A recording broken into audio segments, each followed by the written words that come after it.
एक बाबा है मध्य प्रदेश के, धीरेन्द्र शास्त्री खुद को कहते हैं कथावाचक है। तमाम टोने टोटके और आडंबर सहित तमाम कामों को करते रहते हैं। दिन भर पहले तो बाबा के गुंडे फोन करके लगातार धमकाते रहे कि ये खबर हटा दो अपने यहाँ से। उसके बाद फिर बाबा की पूरी आईटी सेल लग गई, हमारे चैनल से वो वीडियो हटवा दी गई। वो मध्य प्रदेश में तस्वीर वायरल हुई थी कि कपड़े उतार करके अंडरवियर पे खड़ा कर दिया गया था। वही कनिष्क तिवारी मेरे साथ हैं, वही प्रकाश जी हैं जिनके चैनल को मोनेटाइजेशन होने से रोक दिया जाता है। मैं आपको बताऊं कि इन डेप्थ वर्ल्ड वाइड इस तरह की खबरें दिखाता रहता है और आज एक अलग मुद्दे को, एक अलग मसला लेकर के हम सामने आए हैं, जो मसला इस समय पूरे देश में बना हुआ है। मैं आप लोगों को बता दूं कि मेरे साथ में कनिष्क तिवारी हैं जो इन दिनों काफी मीडिया में वायरल हुए। मेरे साथ प्रकाश जी हैं, इन्हें आप देखते रहते हैं सोशल मीडिया पर। संजय झा है मेरे साथ, कई वर्षों तक एक लंबी पत्रकारिता की, एक इस समय प्रत्युष नवविहार के जो है वो मैं पॉलिटिकल एडिटर मेरे साथ हैं। सर आप सभी का नमस्कार है। पहले मैं प्रकाश जी आपके पास आता हूं कि प्रकाश जी क्या मामला था ये पूरा। पहले तो अपने एक साथी कनिष्क को मैं नमस्ते और संजय जी को नमस्ते करता हूँ। कनिष्क जी, मैंने आपको खबर चलाई थी, पता नहीं आपने देखी थी, देखी नहीं देखी थी। लगभग 10 लाख देखिए आपके समर्थन में मैंने खबर चलाई थी और मैं उन तमाम पत्रकार, मैंने गौरव के समर्थन में भी खबरें की है और आपके समर्थन में पहली बार पत्रकारिता ऐसी हुई थी कि मैंने नंगे होके पत्रकारिता की थी। जी बिल्कुल। हाँ, तो आपने अच्छा काम किया और पत्रकारिता करते रहिए। और जहां रहा मेरा सवाल, मेरे साथ क्या हुआ था, एक बाबा है मध्य प्रदेश के, पंडित धीरेन्द्र शास्त्री खुद को कहते हैं कथावाचक है। हुआ ये कि वो कथा करते हैं और उसी के साथ वो तमाम टोने टोटके और आडंबर सहित तमाम कामों को करते रहते हैं। तो जब मैंने ये देखा कि ये गलत हो रहा है, आधुनिक भारत में ऐसा नहीं होना चाहिए, हमारे धर्म में भी नहीं है, हिंदू धर्म में और किसी भी धर्म में ऐसी चीजों का कोई स्थान नहीं है। तो जब हम उनकी खबरों को लेकर के हम उसको मैनेज किए और बताए कि ये गलत है और ऐसा नहीं करना चाहिए, और उसको लगभग 4 घंटे के अंदर 10 लाख लोग से अधिक देख लिए थे। तो जब बाबा के पास ये बात पता चली तो दिन भर पहले तो बाबा के गुंडे फोन करके लगातार धमकाते रहे कि ये खबर हटा दो अपने यहाँ से, डिलीट कर दो। तो हम लोग ऐसा चूंकि करते नहीं है, उसके बाद फिर बाबा की पूरी आईटी सेल लग गई, हमारे फेसबुक पे स्ट्राइक और यूट्यूब पे स्ट्राइक देने के लिए। फिर मध्य प्रदेश गवर्नमेंट से चिट्ठी वगैरह लिखवा के, अपने मीडिया को दे के, फेसबुक इंडिया को भेज के हमारे चैनल से वो वीडियो हटवा दी गई और उसके बाद से हमारा मोनेटाइजेशन कैंसिल करा दिया गया। अब ये सोचिए कि हमारी टीम है, बड़ी टीम है। अब एकमात्र कमाई का जरिया हम लोगों के फेसबुक यूट्यूब होता है, जिससे हम लोगों की इतनी आमदनी हो जाती है कि टीम अच्छे से सरवाइव कर सके। तो वही खत्म कर दिया जाएगा तो आखिर पत्रकारिता कैसे होगी, हम सवाल कैसे पूछ पाएंगे? संजय जी आपने एक लंबे वर्ष एक लंबी पत्रकारिता की है और लगभग बड़ी माफियाओं के खिलाफ आपने एक लंबी पत्रकारिता की, अखबारों में की, चैनलों में की।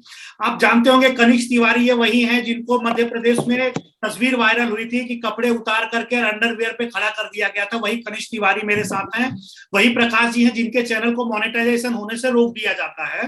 तो इस मामले को संजय जी कैसे देखते हैं आप? नहीं, मैं क्या देखूंगा हुसैन भाई, दरअसल क्या है, ये देश अभी बहुत ही ट्रांजिशन फेज है, संक्रमण का दौर है जी। यहाँ जो आप सच कुछ भी करेंगे जी तो आपके खिलाफ कुछ भी हो सकता है। ये कोई बड़ी बात नहीं है कि उनका मोनेटाइज कर दिया या हटा दिया। ये जो यूट्यूब वगैरह है या जो भी है सोशल साइट माध्यम है, ये सच बोलने का एक मंच तो है जी, लेकिन सरकार का इस पे नियंत्रण है और सरकार जो है वो जन विरोधी जी। सरकार को न देश से मतलब है, न यहाँ के नागरिकों से मतलब है। झूठ बोल के आई सरकार, चुन के आई, कहता है हम चुन के आए। और ये लोग दरअसल एक लंपट किस्म के लोग सब हैं, जो संघ के लोग हैं, आरएसएस के लोग हैं, भाजपा के लोग हैं, बदमाश लोग हैं, मूर्ख लोग हैं। संजय जी अपनी बेबाकीपन को जाने जाते हैं कि संजय जी बेबाक बोलते हैं और देसी भाषा बोलते हैं, जिसके लिए मैंने आपको जोड़ा है। तो संजय जी इसका तो लगातार लिखता हूँ, रिएक्ट करता हूँ चीजों को। कनिष्क कनिष्क, आपके मामले में अभी क्या मामला आगे बढ़ा है, क्या चल रहा है इस समय क्या आगे कोई जांच हुई कनिष्क?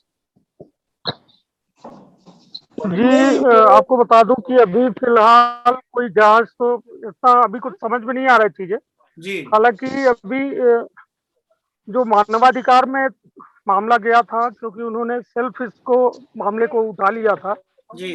तो वहां पे जो है जांच टीम आई, और हालांकि पुलिस के मामले की जांच की है तो कितना निष्पक्ष होगा आप समझ सकते हो। जी। हालांकि अभी उम्मीद है, क्योंकि सरकार भी ये चाहती है कि पत्रकारों का बड़ा इशू था, बड़ा मामला था, तो इस वजह से वो भी अपने आप को फंसाना तो नहीं चाहते हैं। बाकी ये उम्मीद ही है अभी फिलहाल। यदि आप पूछोगे कि चीजें क्या हो रही है आगे, तो अभी भी हम उम्मीद पे दुनिया टिकी है, हम भी उम्मीद पे है कि हमें बेहतर न्याय मिलेगा, क्योंकि यदि पत्रकारिता कहीं भी प्रताड़ित होती है तो सरकारों का ही दायित्व है कि उसे संरक्षण प्रदान करे या फिर अपनी एक जवाबदेही तो तय जरूर करे कि आखिर वो उनका पक्ष क्या है, वो उनका साथ देना चाहते हैं, उन्हें मार काट के फिकवा देना चाहते हैं, या उन्हें जिंदा रखना चाहते हैं, या फिर उन्हें आईने की तरह यूज करना चाहते हैं। तो देखिए, सरकारों का ही दायित्व है ये सारी चीजें करना है, और हम उम्मीद पे टिके हुए हैं कि आगे जाके शायद कुछ बेहतर कर पाए या कुछ बेहतर रिजल्ट मिले हमें, जिससे एक जनता के सामने एक नैरेटिव तय हो कि भाई आखिर इस तरीके से यदि कोई जुर्रत करता है किसी जर्नलिस्ट के साथ, तो उसके साथ एक जो नैरेटिव से सामने वाला थोड़ा सा समझेगा चीजों को कि भाई इस तरह हम करेंगे तो हमारे साथ ये दिक्कतें आएंगी। हालांकि इन्हें डर किसी चीज का नहीं है, क्योंकि हमारे प्रकाश जी, आप सोशल मीडिया चला रहे हैं, जहां तक कि मेरे पास जो जानकारी है कि सरकार ने अभी सोशल मीडिया को लेकर के वो ऐसी कोई गाइडलाइन तैयार नहीं की है कि जिससे हम उस पत्रकारिता का जो एक लेबल कह लें या वो एक कम्युनिटी कह लें पत्रकारों की, उसमें हम अभी शामिल नहीं, सोशल मीडिया के पत्रकार शामिल नहीं है। क्या यही वजह हो सकती है क्या प्रकाश? सर, सोशल मीडिया का एक क्राइटेरिया जो होता है वो तो अभिव्यक्ति की आजादी है, वो व्यक्ति कुछ भी कह सकता है अगर वो पत्रकार है। लेकिन मैं आप शुरुआत में ही कहा है कि आप जानते नहीं हैं, मीडिया लैंड अखबार है जो साप्ताहिक प्रकाशित होता है और उसका मैं संपादक हूँ। हमारे अखबार का डिजिटल प्लेटफॉर्म है, Facebook, YouTube, website, Twitter, Instagram, जितने भी साइट्स होते हैं वहां पर हमारा प्रसारण है। और अगर आप लोगों का आशीर्वाद रहा तो जल्दी हम टीवी पे भी आ जाएंगे। और जहां तक कि आप जो अब प्रश्न पे आ जाते हैं, जहां तक कि रहा सोशल मीडिया या कोई भी जगह, हम जिस देश में रहते हैं वहां अभिव्यक्ति की आजादी है। हम जो बोल सकते हैं वो सामने वाला सुने, अगर वो संवैधानिक हो, संविधान की गरिमा में बातों को रह के किया जा रहा है, किसी को अच्छा लगे या बुरा लगे उससे हमसे कोई मतलब नहीं है। अगर वो चीजें सच है, हम सच दिखा रहे हैं, हमारा माध्यम कुछ भी हो, तो उसके लिए गाइडलाइन हो या ना हो, अभिव्यक्ति की आजादी, स्वतंत्रता, इससे आज सोशल मीडिया का दौर है। कल इससे पहले कलम के सिपाही हुआ करते थे, जिनके पास अखबार नहीं था, क्या वो अपनी रचनाएं नहीं लिखते थे? उनको जरूरी था क्या कि कोई प्लेटफॉर्म का उपयोग हो? आखिर सूरदास, कबीरदास, तुलसीदास, रसखान, ये लोग किसी अखबार के संपादक थोड़ी ना थे, ये तो अपनी बातें लिखते थे और बड़े बड़े लोग आज इन पे पीएचडी कर रहे हैं। तो कोई इस पे जरूरी नहीं है कि सरकार इन सब साइट्स पे, ये भारत की चीजें हैं ही नहीं, ना तो यूट्यूब भारत का है, ना तो कोई फेसबुक भारत का है, ना ट्विटर भारत का है, कुछ भी नहीं है। हम एक विदेशी प्लेटफॉर्म पे हैं, और ऐसा प्लेटफॉर्म है जिसके माध्यम से कनिष्क भी हमसे जुड़ जा रहे हैं, संजय जी भी जुड़ जा रहे हैं, उग्रसेन जी भी जुड़ जा रहे हैं, सब लोग जुड़ जा रहे हैं। तो ये इस प्लेटफॉर्म का उपयोग है और इसमें हम भारतीय संविधान के अनुसार अपनी बातें रख सक रहे हैं, तो यही है। तो जब जहां हमारा संविधान है, जहां जैसे कनिष्क भाई ने अपनी बातें रखी और सत्ता को वो पसंद नहीं आई, कनिष्क भाई का कपड़ा उतार दिया गया। अब मेरी बातें मैंने रखी, मैंने तो सच बोला ना। संविधान के अनुसार हम आडंबर नहीं कर सकते, हम दूसरे को बरगला नहीं सकते हैं, झूठ नहीं कर सकते हैं, फरेब नहीं कर सकते हैं। एक आदमी वो कर रहा था, मैंने बताया कि ये कर रहा है, उसने दबाव डाला, तो असंवैधानिक लोग वो है, हम नहीं है, हम तो अपनी बात रख रहे हैं। और बाकी जहां तक कि अगर संजय कोई जी, गाइडलाइन आती है आप तो उसका संजय स्वागत जी, है। आपने अखबारों में देखा, आप अखबारों के लिए एक लंबा वक्त बिताया आपने, अपने चैनलों के लिए लंबा वक्त बताया, तहलका जैसी एक बड़ी मैगजीन में आपने काम किया। तो इस तरह की जो थ्रेटिंग्स होती है, तो क्या लगता है कि जिस तरह से आए दिन देखा जाता है कि सोशल मीडिया का पत्रकार परेशान होता है, उसे उतनी गंभीरता से नहीं लिया जाता है, तो इसके लिए क्या ऐसी गाइडलाइन सरकार को तैयार करनी चाहिए, या उस पत्रकार को किस खेमे में जाना चाहिए? संजय जी। नहीं, वो सही है जितेन भाई। ऐसा है कि गाइडलाइन अगर बन ही जाएगा तो क्या हो जाएगा, और गाइडलाइन तो ये बना है कि भारत के पत्रकारों को बचावत मिलना चाहिए, कहाँ मिलता है? बना लेना, गाइडलाइन बना लेना, आप क्या पालन करेंगे? आप कोई अच्छी कविता लिखे सरकार के खिलाफ, आपको उठा के रख देगी। अभी 70 लोग अरेस्ट हैं 3 साल से, जिसमें गौतम नवलखा APW के एडिटर हैं, मतलब इकोनॉमिक एंड पॉलिटिकल के एडिटर है गौतम नवलखा। सुधा भारद्वाज जो छत्तीसगढ़ में थी, हार्वर्ड की पढ़ी हुई है, अभी अभी उसकी बेल हुई है। जो हमारे झारखंड के स्टेन स्वामी थे, उनकी हत्या सरकार ने करवा दी, मतलब मुंबई में। सवाल ये नहीं है कि आप गाइडलाइन बना दें, कानून बना दें, सवाल ये है कि जो सरकार काबिज है उसको क्या इस देश की चिंता है, यहाँ के नागरिकों की चिंता है। और देखिए, पत्रकार जो भी सच्चा होगा, सच बोलेगा, तो उस पर दमन होंगे, हमले होंगे, ये कोई बड़ी बात नहीं है। लेकिन मेरा ये मानना है कि आज मुट्ठी भर जो बड़े संस्थान के बड़े पत्रकार हैं, जो पूरी जर्नलिज्म को दलाली के अड्डे में तब्दील कर दिया है, ये बड़ा खतरनाक बात है।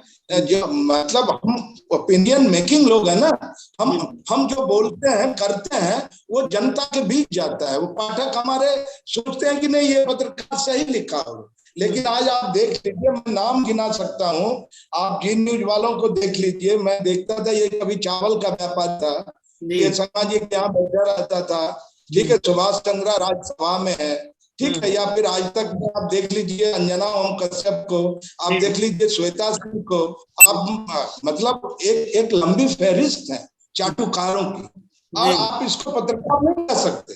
इन लोगों ने क्या किया है कि अब तो पार्टी जीतती है या हारती, अखबार और चैनल के दफ्तर में डांस होने लगते हैं। भाई, इससे खतरनाक बात और क्या हो? तो पत्रकार पे हमले हुए हैं जहां सच के साथ खड़ा है। हम तो पंजाब में देखे भाई, हम अमर उजाला जैसे अखबार थे पाकिस्तान बॉर्डर पे, सच लिखे तो एक मंत्री ने धमका लिया, लेकिन जनता ने साथ दिया, पाठकों ने साथ दिया, हमने लड़ाई लड़ी, हमने वहां की सरकार भी रही। ऐसे क्या है कि सच बोलने और गुस्से में जब भी आप निकलो, आपको मालूम है, भाई साहब बता रहे थे कबीर के बारे में। कबीर मध्यकाल में क्या किया उन्होंने? कुछ नहीं करते थे, कपड़ा बेचते थे। बनारस में दूल्हे के घर पैदा हुए या जो भी, और कपड़े का गट्टा लेकर चौक चौराहे पे, उस समय जो जुल्म और दमन था राजे रजवाड़ों का, उसके खिलाफ कबीर बोले। और कबीर बोले कि कबीरा खरा बाजार में लिया लुकाटी हाथ, जो घर जा रहे हो अपना चलो हमारे साथ। ये इतना डरावना समय है कि हम आपको एक्सप्लेन नहीं कर पा सकते हैं। आप कहेंगे अरे भाई क्यों नहीं एक्सप्लेन करेंगे? सवाल ये है कि पत्रकार भी तो अपनी भूमिका में सही नहीं है। उसे नंगा किया जाता है सामूहिक तौर पे, उसे नेकेट किया जाता है, थ्रेट किया जाता है। अभी आपको मालूम है कि झारखंड में एक साधारण पत्रकार है रूपेश कुमार सिंह, यूट्यूब चैनल चलाता है, उस पर पेगासस का जासूसी हो रहा है। अब इससे ज्यादा भयानक खतरनाक बात और क्या हो? भयावह स्थिति है पत्रकारों के लिए। संजय जी, ये प्रकाश जी क्या कहेंगे? कुछ नहीं कहेंगे सर, अब क्या कह सकते हैं सर, सीनियर पत्रकार है, इतने लंबे समय से देख रहे हैं हम लोग, तो उनके सामने बहुत छोटे हैं। कनिष्क भाई भी अच्छी पत्रकारिता कर रहे हैं और स्थिति इतनी भयानक है। और मेरा मानना है कि 142वें से 150 भारतीय पत्रकारिता दुनिया में 180 से 150वें की सूची में 150वें नंबर पे है। और ये आज से नहीं है, ये सर अभी बता रहे थे कि सरकार का कारण है, इन सरकारों में ही नहीं है, ये पिछली सरकारों में भी ऐसे ही होता था। सरकारें हमेशा पत्रकारों का दमन करती रही और पत्रकार का अधिकतम जो एक पक्ष है, जो एक इसको क्या कहेंगे हम, एक प्रोटोकॉल जो फॉलो करता है, जिसको अच्छी गाड़ी चाहिए होती है, अच्छा घर चाहिए होता है, जो गमछे में नहीं चलता है, जिसको एक कॉर्पोरेट ऑफिस चाहिए होता है, वो हमेशा सत्ता का रास्ता चुनता है। सोचता है कि 10 साल थोड़ा जमीन पे काम कर ले, उसके बाद कॉर्पोरेट के इशारों पे काम करने लगे, फिर एक बढ़िया सा राज्यसभा मिल जाएगा। अभी जिन जिन लोगों का नाम ले रहे थे, ये सब हमारे भविष्य के राज्यसभा सांसद हैं। चाहे आप अंजना जी को ले लीजिए, चाहे आप रवीश जी को ले लीजिए, ये सब एक धड़ा बटा हुआ है, कुछ लेफ्ट का है तो कुछ राइट का है, कुछ सरकार के पक्ष में बात करेंगे, कोई निष्पक्ष में बात करेगा। अगर ऐसे लोग हो जाएं जो सरकार के बारे में बात करें, जितना ईमानदारी के साथ राहुल गांधी को गाली दे सकते हैं, मतलब उनके खिलाफ बोल सकते हैं, उतना ईमानदारी के साथ अगर वो नरेंद्र मोदी के खिलाफ बोल सके, उनकी कमियां गिना सके। पत्रकार का मतलब क्या होता है? एक आईने की तरह जिसका इस्तेमाल हो सके। आप क्या 2014 से पहले की पत्रकारिता इस तरह नहीं होती थी? इसी तरह वो भी होती थी। जो लोग इधर हैं वो पहले उधर थे, और जो लोग उधर हैं वो इधर थे। हमेशा सत्ता की चाटुकारिता करना, दूरदर्शन बनना। प्रकाश जी, मैं एक चीज बताऊं, कनिष्क आप भी सुनिए। संजय जी, मैंने मतलब लगभग एक लंबे वर्षों तक मुंबई में और देश के कई अलग अलग राज्यों में काम करने का मौका मिला, संजय भाई के साथ सीखने का मुझे मौका मिला। लेकिन पिछले 14 के बाद की जो जर्नलिज्म, अगर आपको याद हो, वो लड़का जिसने वो मिड डे मील वाली खबर चलाई थी, जिसका अभी मैंने सुना कि 2-3 दिन पहले कुछ उन्होंने उनकी मृत्यु हो गई। अभी देवरिया में जो है 3 पत्रकार जेल से छूटे हैं। अभी उन्होंने पेपर लीक के मामले में, वो मामला तो हतप्रभ करने वाला था कि डीएम उनसे रिकॉर्ड मांगता है, और जब डीएम को रिकॉर्ड भेजते हैं कि पेपर लीक हो चुका है, तो उन्हें वो जेल में डीएम उन्हें जेल करवा देता है। 3 पत्रकार अभी बलिया के हैं, दिग्विजय सिंह दैनिक भास्कर के पत्रकार हैं, अगर मैं गलत नहीं हूं तो संजय जी, इस तरह से मतलब नेक्सस जो है, देखिए कैसे काम कर रहा है कि डीएम पत्रकार से कहता है कि अगर पेपर लीक हुआ है तो उसका हमें सबूत भेजिए, और जब हम सबूत भेजते हैं तो हमें जेल भेज दिया जाता है। संजय जी, आप देखिए कि आप बलिया में जो हुआ पत्रकारों को, तो बलिया के पत्रकारों में तो मिसाल जो लगातार। प्रकाश जी, मेरा एक सवाल, आखिरी सवाल आपसे यही है प्रकाश जी, कि क्या जो सोशल मीडिया है, सोशल मीडिया को, कनिष्क मैं आपके पास आऊंगा, एक सवाल है, क्या प्रकाश जी सोशल मीडिया को नहीं लगता है सोशल मीडिया के लिए कोई गाइडलाइन तैयार करनी चाहिए सरकार को? मेरा एक बड़ा सवाल है, क्योंकि मैं लोगों से पूछता रहता हूं कि सोशल प्रेस क्लब में चले जाइए, आप मीडिया हब में चले जाइए, मीडिया हाउस जहां मीडिया, वहां सोशल मीडिया को बड़े अलग तरीके से देखा जाता है। मतलब बड़े चैनल या एक्सट्रीम मीडिया ने ऐसा एक वजूद, आभा मंडल बना रखा है कि सोशल मीडिया की खबरों को तवज्जो नहीं दी जाती, कि मतलब सोशल मीडिया पर जो चल रहा है वो झूठ चल रहा है। प्रकाश जी, देखिए, कौन क्या सोचता है इस पर अगर सोचा जाएगा तो निश्चित रूप से हम पीछे चले जाएंगे। जिन बड़े चैनलों की बात आप कर रहे हैं, अगर वो सचमुच में बड़े होते तो वो खुद सोशल मीडिया पे नहीं होते, अगर सोशल मीडिया को वो तुच्छ मानते। चाहे आप किसी भी बड़े बीबीसी को से आज तक, एबीपी न्यूज यूपी तक, और जिस चैनल में आप पहले रह चुके हैं उसका भी यूपी तक का एक यूट्यूब चैनल, और आज तक ग्रुप ने तो एक लल्लन टॉप पूरे यूट्यूब और फेसबुक पे ही बना डाला है, तो बगैर सोशल मीडिया के कुछ संभव नहीं है। और जैसा कि मैं पहले भी कह चुका हूं कि सरकार की अगर कोई गाइडलाइन आती है तो हर सोशल मीडिया के चैनल के लिए या तो इसका पूरा स्वागत है, और अगर नहीं आती है तो मैंने पहले बताया कि कबीर तुलसी ने कौन सी गाइडलाइन का पालन किया था और कौन से संस्था के लिए काम कर रहे थे। हम तो दिल से एक्टिविस्ट हैं, दिल से पत्रकार हैं, दिल से लोगों के लिए काम करने वाले लोग हैं। कभी जमीन पे सवाल पूछते थे, आज एक साधन मार्क जुकरबर्ग ने और यूट्यूब ने, गूगल ने दे रखा है, तो अपना इस्तेमाल उसके लिए करते हैं। ये तो फ्री है, आज तक भी इस्तेमाल कर रहा है, हम भी कर रहे हैं। जिसको लगे कि भरोसा करना चाहिए वो करे, जिसको ना लगे उसको नहीं करना चाहिए। कुछ भ्रमित लोग आ जाते हैं, अलग अलग राजनीतिक दल के, जो अपना आईटी सेल बना के रखे हैं, जो इसका गलत उपयोग कर रहे हैं। इस पे सरकार पे जरूर गाइडलाइन लानी चाहिए। और हालांकि अगर ये गाइडलाइन आ गई तो विश्वास मानिए कि आधे से ज्यादा राजनीतिक पार्टी के जो फॉलोअर बड़े बड़े हैं ना, वो सब 10% पे आ जाएंगे प्रधानमंत्री जी के फॉलोअर, क्योंकि आधे से ज्यादा फेक हैं। कनिष्क, आप तो गांव में मैंने देखा है, बड़ा बहुत बेबाकी से आप बोलते हैं, कनिष्क मुझे ये बताइए कि क्या वहां पर जब आप कोई बड़ी घटना होती है, बड़े पत्रकार भी एक्सट्रीम मीडिया के आपके आसपास होते होंगे, कवर करते हैं एक दूसरे के साथ, तो वहां इस मीडिया को कितनी तवज्जो मिलती है? जी बिल्कुल, आपने ये बड़े और छोटे की बात कर दी। हालांकि ये इस विषय में मतलब पत्रकारिता में बड़ा और छोटा तो मैं मानता ही नहीं हूँ। सबसे बड़ी बात कि जनता के हित के मुद्दों को उठाना, ये हमें बड़ा और छोटा बनाता है। जनता हमें खुद कॉल करती है, कोई उसको नहीं मालूम कि जी न्यूज में कौन है, कि इसमें आज तक में कौन है, कि इसमें कौन है। हाँ, किसकी खबरों को कितनी तवज्जो सरकार दे रही है, वहां का एक ऑफिस डिपार्टमेंट दे रहा है, कितनी जल्दी हम खबरों को पब्लिक तक पहुंचा रहे हैं, और वो पब्लिक तक पहुंचने के बाद उस पे ऑफिसर्स का क्या रिएक्शन आ रहा है, इस बेसिस पर पब्लिक हमसे जुड़ती है। और ये समझिए कि हम तो एक रियल डाटा में काम करते हैं। मैं किसी मतलब एक माध्यम की बुराई नहीं कर रहा हूँ, क्षमा कीजिएगा। मैं ना अखबार को कह रहा हूँ, ना टीवी को कह रहा हूँ, ना किसी को कह रहा हूँ। यदि आप यूट्यूब की बात करते हो, क्योंकि मैं यूट्यूब में काम कर रहा हूँ, तो रियल ऑडियंस के साथ काम कर रहा हूँ, और हमारे पास रियल डेटा है कि कितने लोगों ने हमारी खबरों को देखा है। यदि अखबार की मैं बात करूंगा तो बहुत सारे ऐसे अखबार हैं जो अपना फर्जी डेटा जो है जनसंपर्क में सबमिट करते हैं कि हमारे 10,000 कॉपियां बिक रही हैं, 20,000 कॉपियां बिक रही हैं। मगर हमारे पास रियल डेटा है, उसे सरकार भी चेक करा ले, गूगल चेक करा ले, मैं कहता हूँ जो भी इनके माध्यम हो, हर जगह चेक कराए जा सकते हैं।